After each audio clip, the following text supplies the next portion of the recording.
think we will start the tea culture in East Asia for today. So welcome and thank you everyone for joining on today's seminar.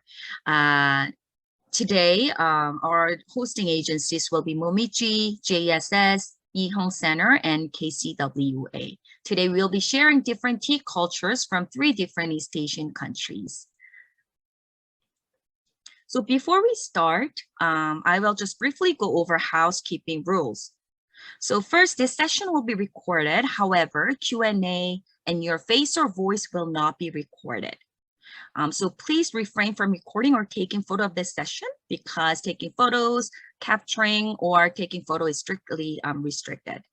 You're muted during the presentation, so please stay muted until the Q&A time comes because you will be provided with enough time and opportunity to ask questions and make comments. Also, if you have any questions or comments you want to make, please keep note so you can ask that question after the presentation during Q&A time by using raise hand button, the function, or you can use the chat function, or if you have anything to say, then we'll give you an opportunity to unmute yourself and speak.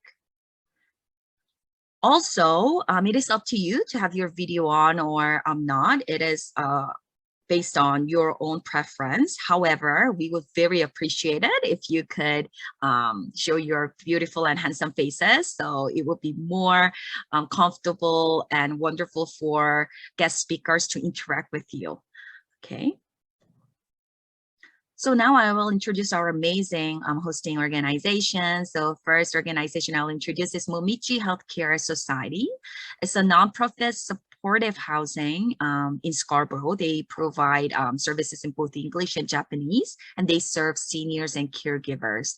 They provide many informative virtual programs, including educational sessions, falls prevention, seated exercise, and museum tours, and etc. And Torichi Bento, the fundraising event, you'll have to order by April 22nd noon for you to pick it up by April 27th. And regarding this fundraising, if you have any questions, I'm very sure Momiji will be more than happy to answer your call or questions. Yes, she is waving her hand. So please, it would be wonderful if you can participate in this fundraising.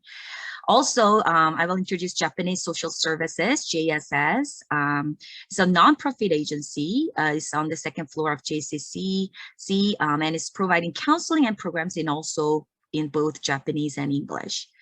Currently, they provide service remotely, and there is number and their email address. So if you have any inquiry, you can contact them to this number and email address. They also hold great e-learning seminars every month, on 2nd and 4th Wednesday.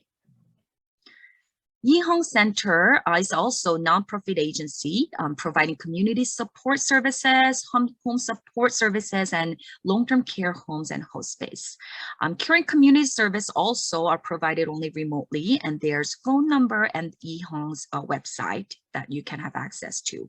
So for upcoming events at Yihong Community or their other wonderful professional services, please visit their website that's listed here, www.yihong.com/center/CSO/. So lastly, we'll introduce KCWA. It's a nonprofit organization, and they provide settlement services, family counseling, and also different programs in Korean and English to all people, regardless of age and gender. I also posted the number and website.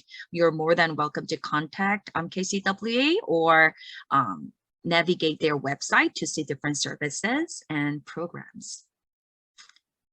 Okay, so now I will briefly introduce our guest speakers for today who will share different tea cultures from South Korea, China, and Japan.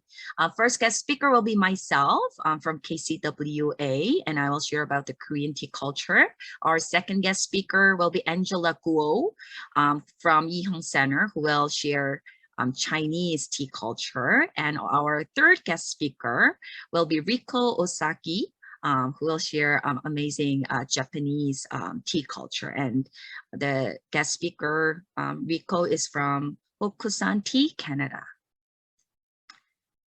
Thank you. So it's already 3:10. So I will try to finish my presentation as much as best as I can, so we can have Q&A time and have opportunity to share our comments starting 3:45. Okay, so I will share my presentation slides with you.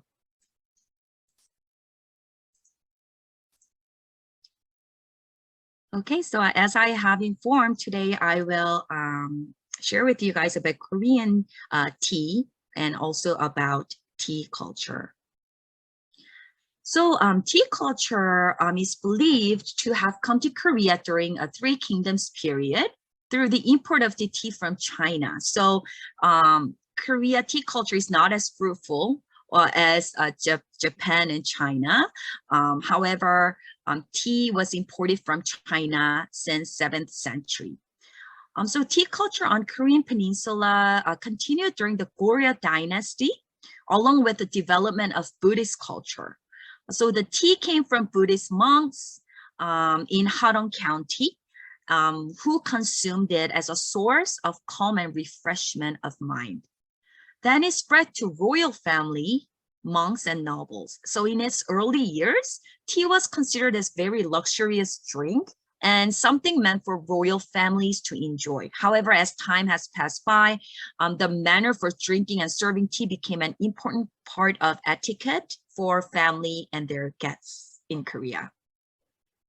So in Korea, tea is usually prepared with a variety of fruits, flowers, leaves, grains, and roots to diversify flavors and tastes.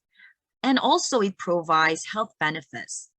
Each of tea has a unique flavor and taste. Not only that, but they also have so many health benefits ranging from detox to cooling down the body and calming mind and soul. So in Korean culture, drinking tea is more than sipping a drink or simple act of consuming a beverage. It's an experience to enlighten and involve all your five senses and to bring calm and peace to your mind.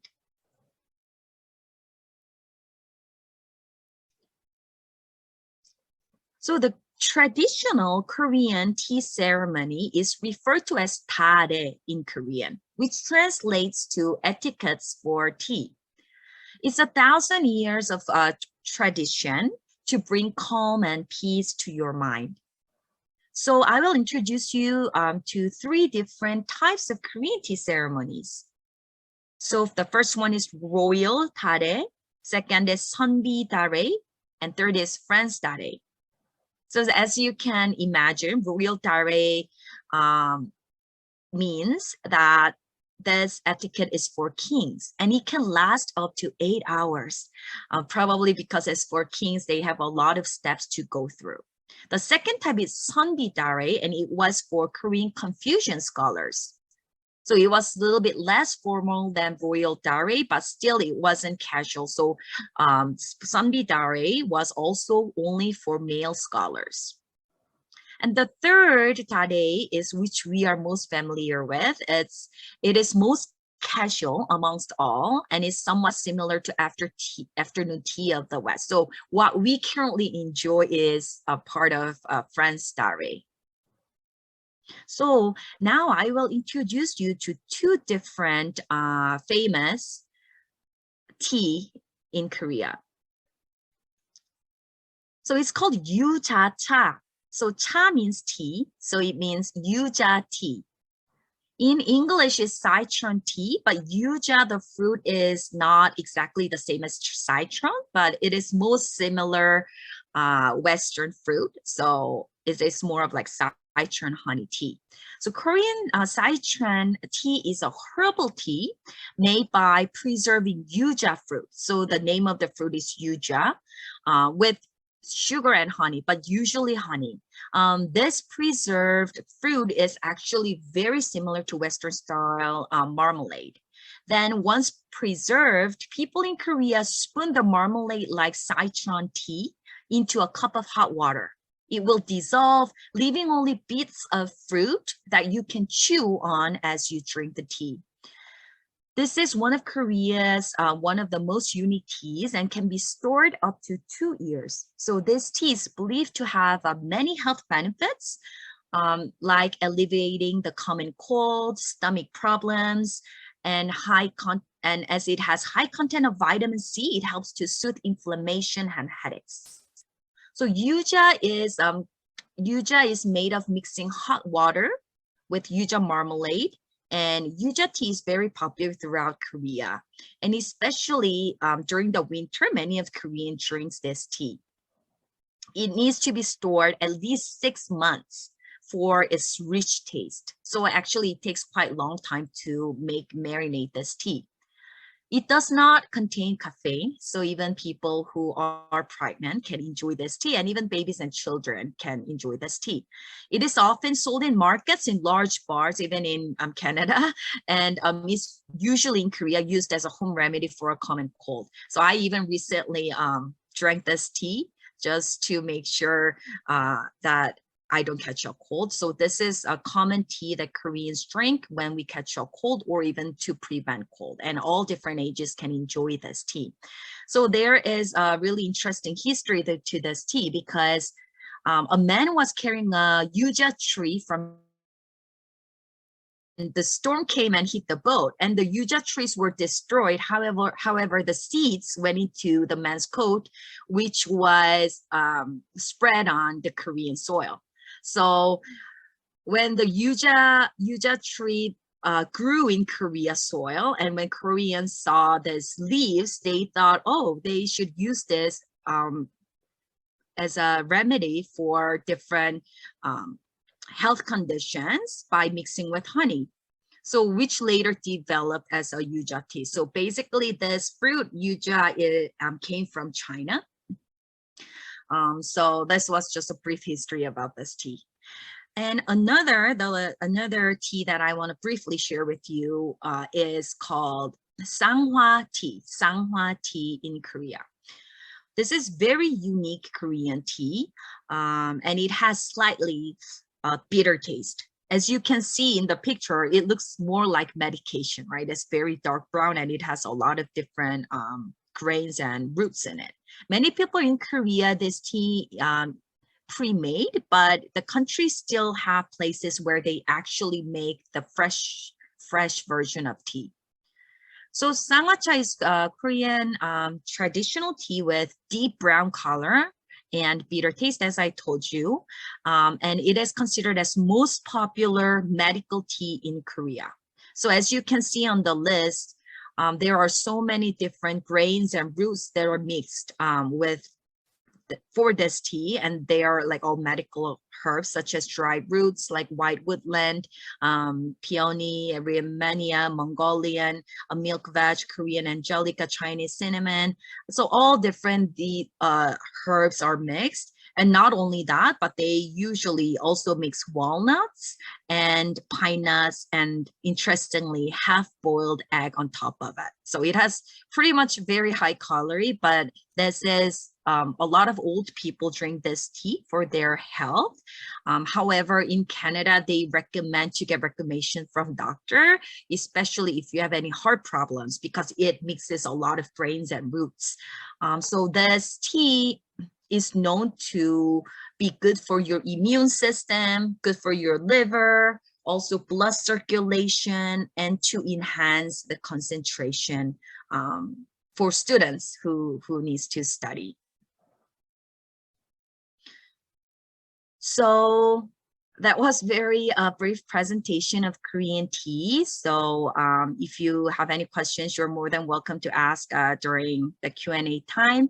And as it's 3:20 almost already, I will pass on to our next guest speaker, Angela Guo.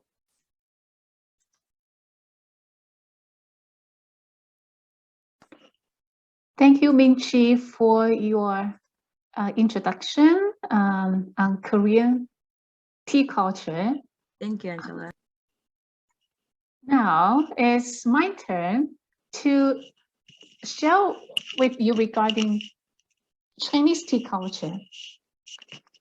As we know, and also as Ming-Chi mentioned in her presentation, China is the earliest country in the world to have planted tea, and China is also the original homeland of tea culture.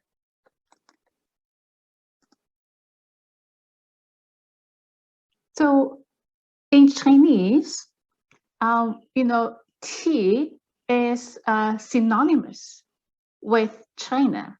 The other way around, tea with China. So when someone mentioned China, there was tea. So the history of tea in China is almost as long as the history of China itself. I would like you to look at this, Chinese character for tea. So from this picture, what does it tell us about tea? If a picture is worth 1,000 words, then what about a word? That is a picture. So can you please take a look at Chinese character, the T, cha.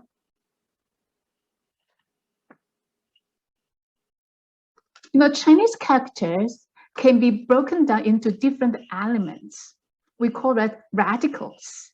So because for the when someone learning Chinese, there is no alphabet, which means you cannot just sound the word the way you can do with other languages. It's more like a picture.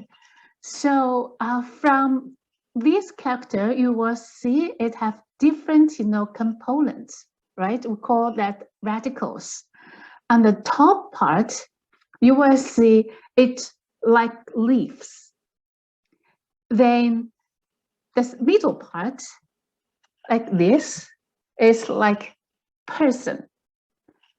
Then the lower bottom, you will see the part like a tree. So each of these radicals reminds us of the essential factors for harvesting and creating tea. You will see trees, you will see people, and you will see leaves. So that's how the tea, are planted and harvested. And also the sound of Chinese character cha. I heard the similar pronunciation in Ming-Chi's introduction. It's also cha. So that's in Chinese. And in Fujian province, in China, we have different provinces have different dialects. So in Fujian, they pronounce cha like a tape. So they came into English like tea. So that's how the word and the pronunciation of tea coming into English and into other cultures. So from this picture, you will see this in tea farm. If we put all this together, so people handpick the leaves of the tea tree plant and use those leaves to create the beverage tea. Isn't that interesting, right? Tea is a pillar in Chinese, people's life, even from ancient, China.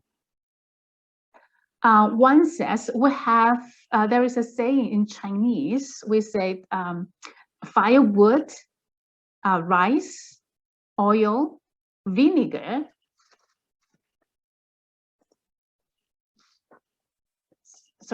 and tea begins a day. People often says there are 7 things, there are 7 items, about which Chinese people worried about in the everyday culinary life. So tea is one of the items. So you will see how important the tea in the life of Chinese people. Okay, you may have heard many kinds of tea, but in general, we can divide it into 6 tea categories, like the white tea, oolong tea, dark tea, green tea, black tea, and yellow tea. Why do people classify the tea in these different categories is, based on the way how the tea is fermented. So the more fermented the tea, the stronger it tastes. So white tea, 白茶, are essential unfermented, which means it tastes very light. Even the color, when you pour the tea, the color of the tea is also light, not that strong. Green tea is also kind of semi-fermented tea. So you will see the stronger fermented and stronger the tea taste.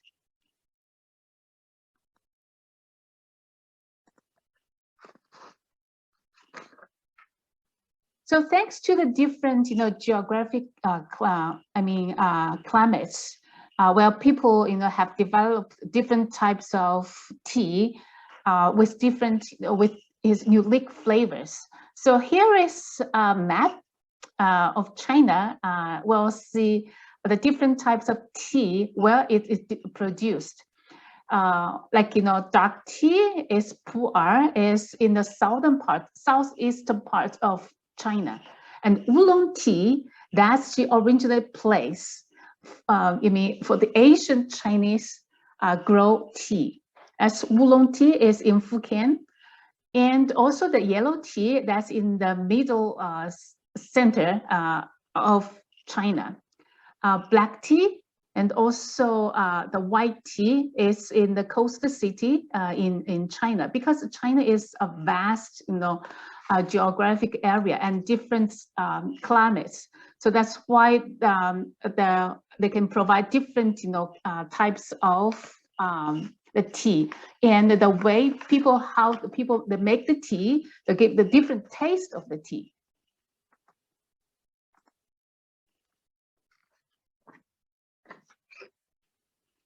So much of the information we have about early Chinese tea culture comes from a book written by this Asian gentleman, Lu Yu. So he is a sage of tea. So this book, we call that classic of tea, written around 760 years ago.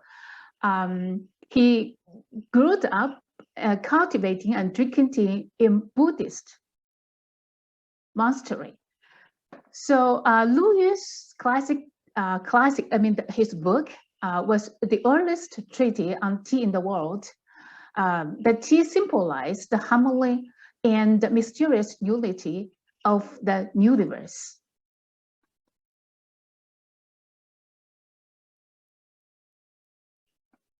So from his book, it tells people of how the tea will grow, how the tea will cultivate.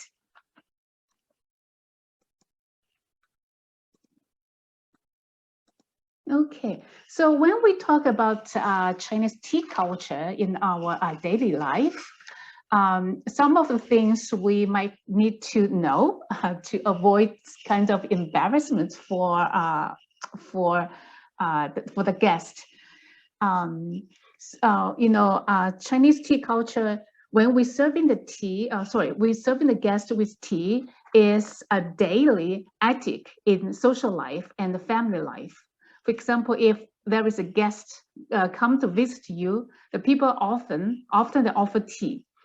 So as the saying goes, we'll see one full of toast is respect. Tea full of just half is bully guests. What does that mean? It means, when people serve the tea for the Chinese, when we serve the tea should not be serving too full on the cup. Probably just 80%, not fully full. Okay, because the tea is hot. If poured too full, it may overflow and burn the guest hands. But it's also is a signal. If I don't like you, but don't like the guest, then probably there's some hints to show the guest, I don't like you. Okay, so remember, when we pour the tea for the guests, remember not to pour a full of cup. So if they are more than 2 guests, the color of the tea should be almost the same. We use a teapot to prepare the tea. If when we just add 1, 2, the color of the tea probably still the same. The more you put out, the more cups you prepared, the lighter the color will be. So in order to treat every guest with respect, you have to pay attention to take a look at the color of the tea. If it gets lighter, you probably need to prepare another pot of tea. Otherwise, it will be tasteless, and the color of the tea will also become increasingly light.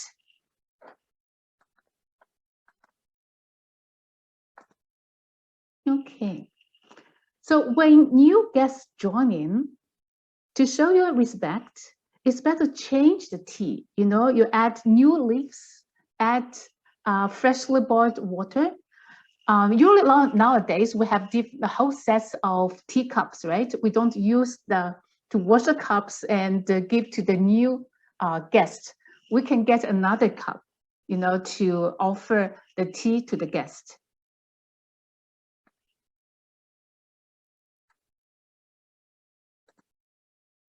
Okay. So when we prepare the tea, first wash the tea. So which means we don't usually drink the first round of the tea. We use that as a kind of, to clear or fresh the tea. Second flush is to offer to the guest, or for yourself to drink. Usually we just pour the first flush out.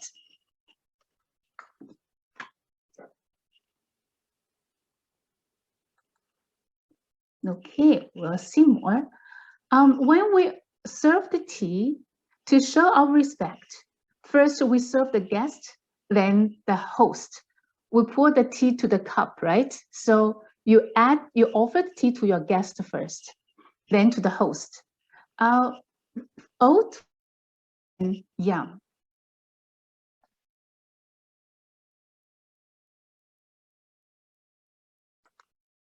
So, okay, we'll see any other more we need to know. Okay, so usually it's the host pour the tea, as the guest should have a polite response. I'm not sure, but you have kind of experience when you go to like Chinese restaurant or for dim sum. When someone pour the tea for you, usually you show some kind of gesture to show your response and say thanks. People they use some kind of gestures, they just nick as a koto to show the respect to the people who are pouring the tea for you. There is a history, anecdote about that, is that in Qing Dynasty, the emperor, the usually under guys, when they went out of their palace and they want to hide their identity and to from the public, but his servants still wants to show the respect to the emperor, to the king. So they use some like these kind of gestures, like you bow to the king to show their respect. Okay. Now nowadays, people they don't not only to drink their tea in their home, they also can have the tea in tea house. This is a public place for people to meet with others and to have their social life. So typically in a tea house, there are people, they have other activities. They can listen to the music, traditional Chinese music, and at the same time, they can enjoy the tea. You will see this at a different tea house in different parts of China. This one is more like in the northern part of China. And this is a famous tea house in Beijing. This named after a famous writer who wrote a novel about tea house. This is more like in the southern part of China. You will see people just, sitting outside and, in different tables and orders the tea and some snacks. Then they can enjoy the leisure day. This is a typical tea ceremony offered by the tea house. It's more formal. For this one, it's less formal. If you have an opportunity to visit or have a tour in China, I would suggest you to have experience in the tea house.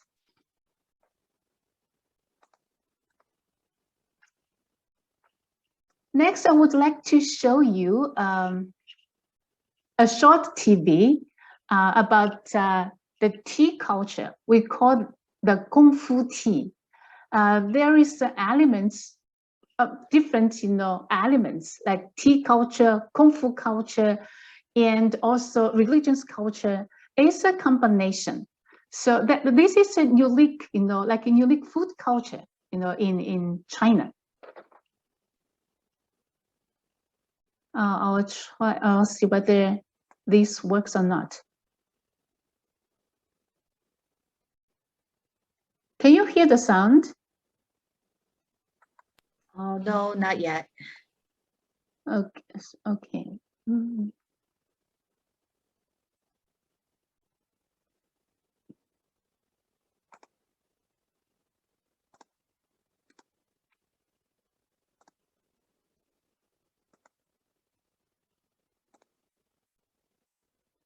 Hopefully this time it will work.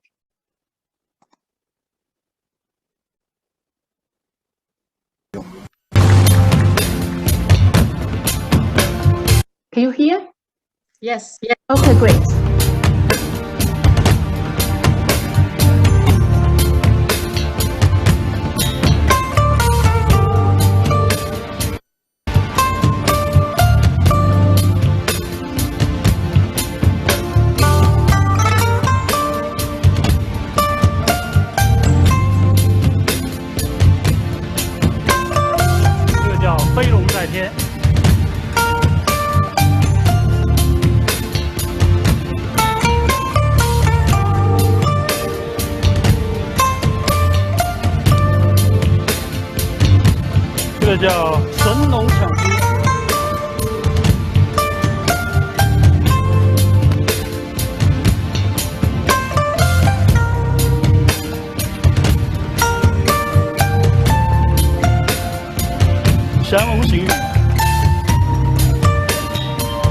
敬上一杯梦里山茶，感谢所有关心帮助雅安的人。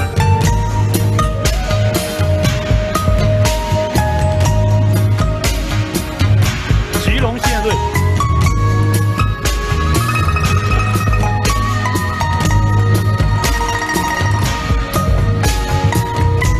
玉龙透月。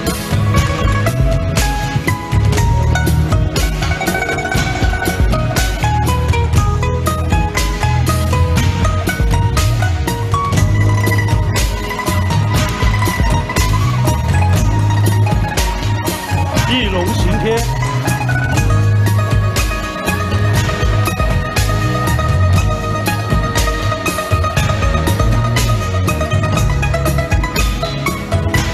最后给大家来一个一帆风顺，祝贤现场的各位嘉宾，还有几位老师，身体健康，多福多寿。感谢所有关心帮助雅安的亲人，谢谢。Okay, thanks for your watching. You will see this is like a performance, but if you go to restaurants, Sichuan is in the southern part of China, Sichuan province, they usually have this kind of tea. You will see the special of the tea pot, right? Has a long mouth, is around 1 meter's length. So when the people that pour the tea, it won't splash out. It's just right pour into the cup and with a lid on top of it. But it's not just like ordinary people can, do these types of, kung fu tea. It needs practice. It's really long time practice.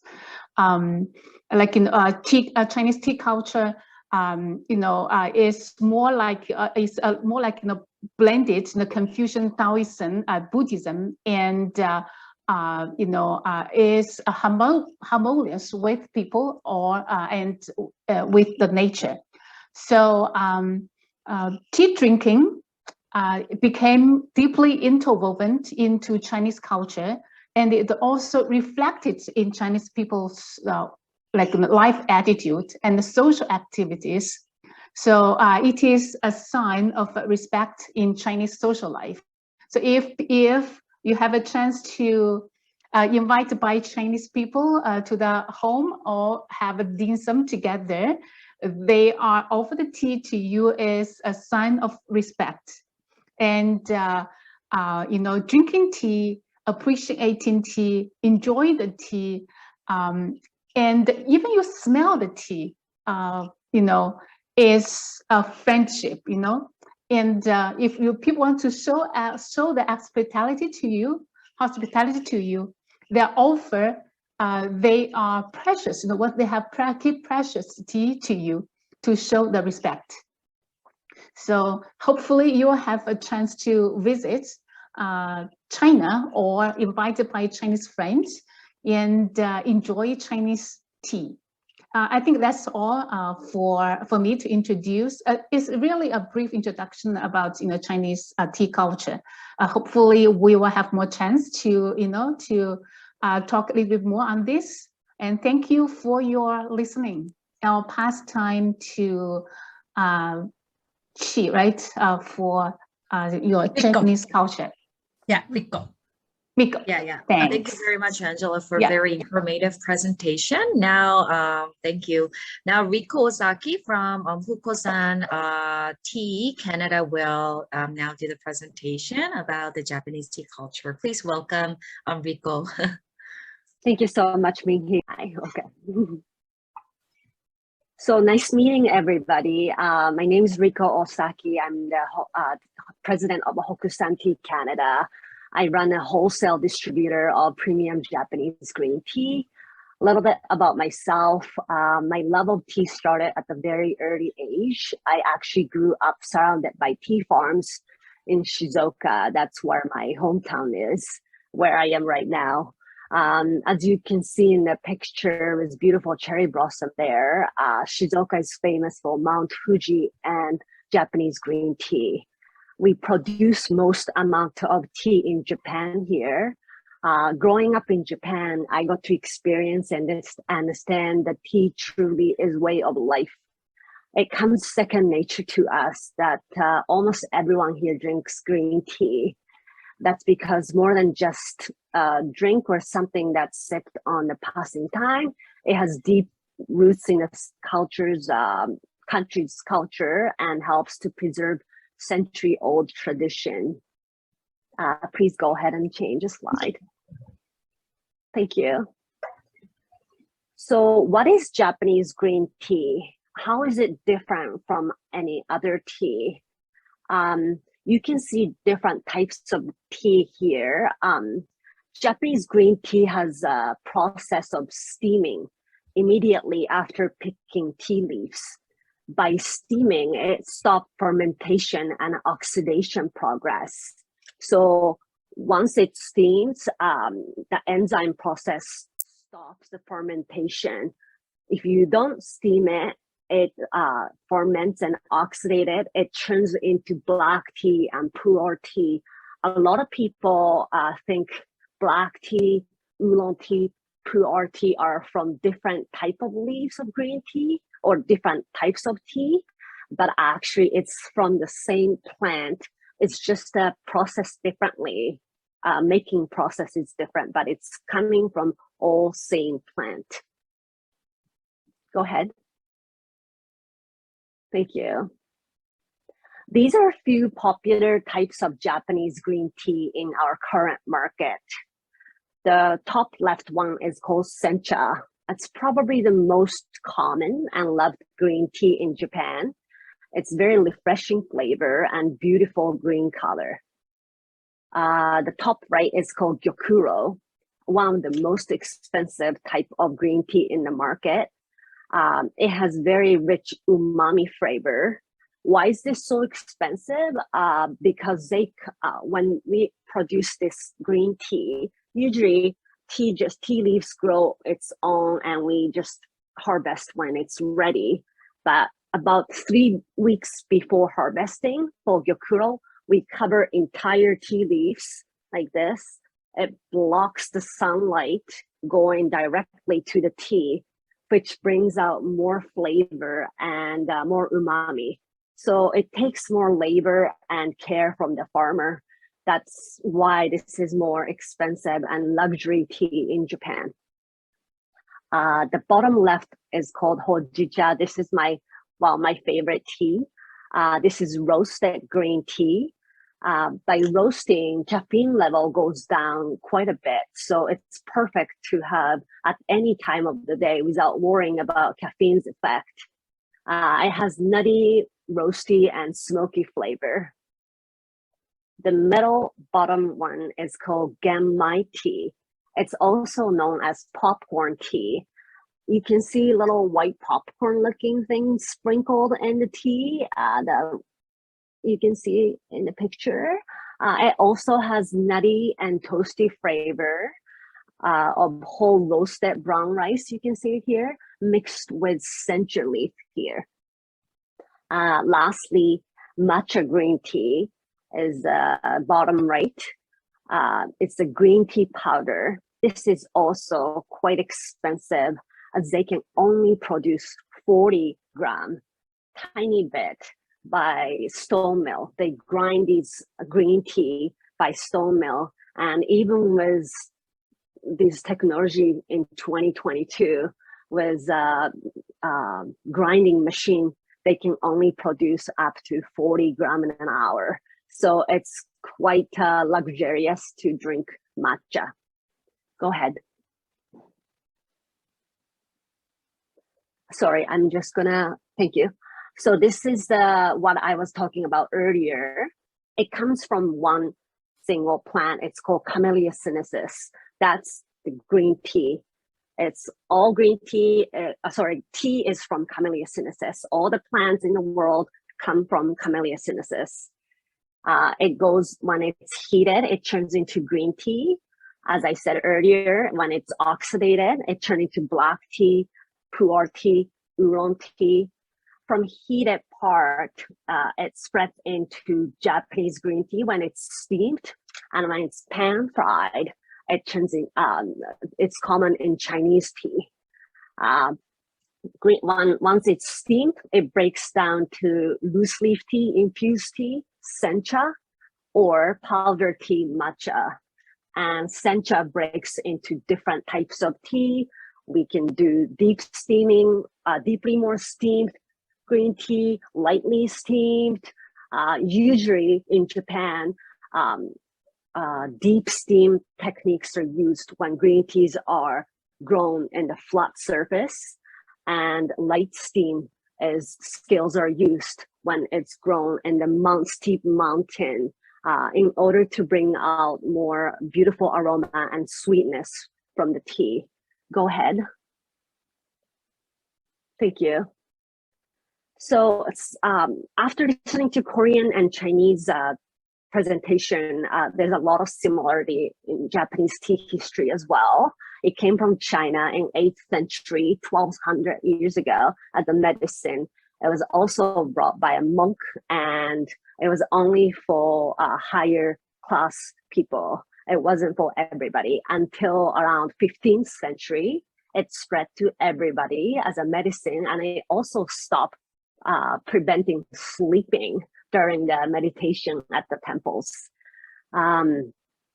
So it was commonly spread through the Buddhism religion and temples. During domestic wartime, tea ceremony was like healing therapy for samurais. They were not allowed to bring any swords. This is a symbolic samurai look. They had this hairstyle, wearing kimono, and those katana sword. They were very proud of their identity and this symbolic look, but only in the tea room they were not allowed to bring this sword, because in the tea room everybody was equal. Around that time there was a definite class system in Japan, and samurai was definitely one of the top class, but in the tea room all the class was equal, and they found it very therapeutic because it was a domestic wartime, and it was only time for them to feel meditated and centered. However, around 1868, when class system was all abolished, many samurais lost their jobs and identity. They used to carry these swords and hair. They chopped those hair, they shaved it up, no longer carrying any tools or sword, and they actually became tea farmer, especially around my hometown area, Shizuoka, Japan. Go ahead.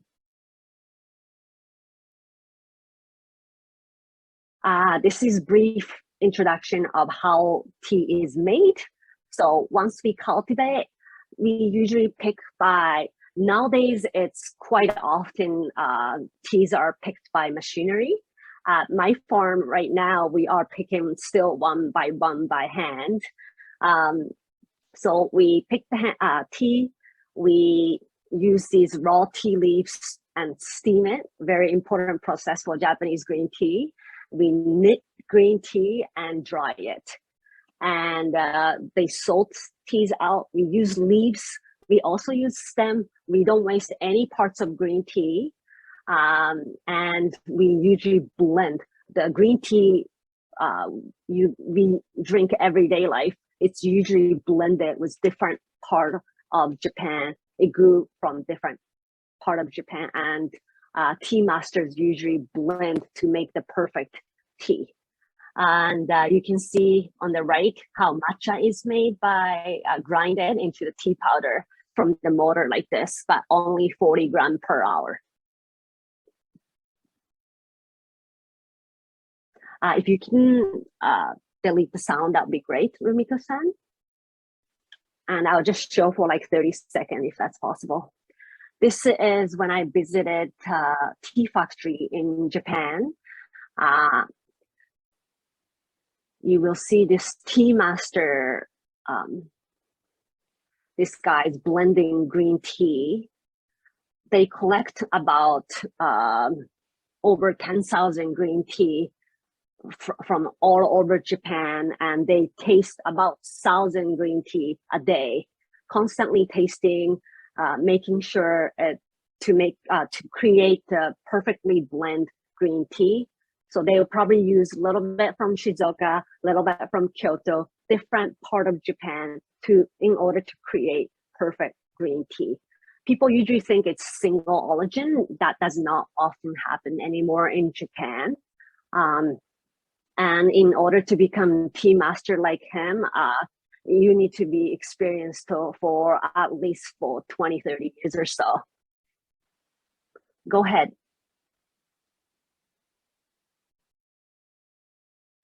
So what is the health benefit of Japanese green tea? It's known to improve blood flow and lower cholesterol and metabolism. And the catechin that's inside green tea is known for antioxidant, prevention for viral infection, and theanine. Sorry, I meant to write relaxation and calming effect. Thank you. So how can we prepare this green tea deliciously? Usually we suggest 2 to 3 grams each time per person. So it's about 1 teaspoon. Lower the temperature, sweeter flavor comes out and brings out more umami. Middle temperature, bitterness, refreshness, and sweetness balances out. If you put higher temperature, more bitterness and refreshing flavor comes out. So depend on what kind of tea you like to make, sweeter side, bitter side, refreshing side. Everyone got different preference, so you can use this technique. Go ahead. These are some of the stores and shops you can check in Toronto. J-Town has a variety of green tea, Sangwa Trading, Forget Me Not Cafe. This is downtown Toronto for matcha. Online purchases, Biso Tea is great, and where you can drink green teas are Nine Tails Cafe. This is Korean town downtown. Lunar Coffee, Versus Coffee, Himalayan Coffee. This is Young and Eglinton, and Sasaki Pastry inside Japanese J-Town has a variety of Japanese green tea you can drink, as well as delicious matcha mochi. I hope you enjoyed my presentation, and if you have any question, please let me know.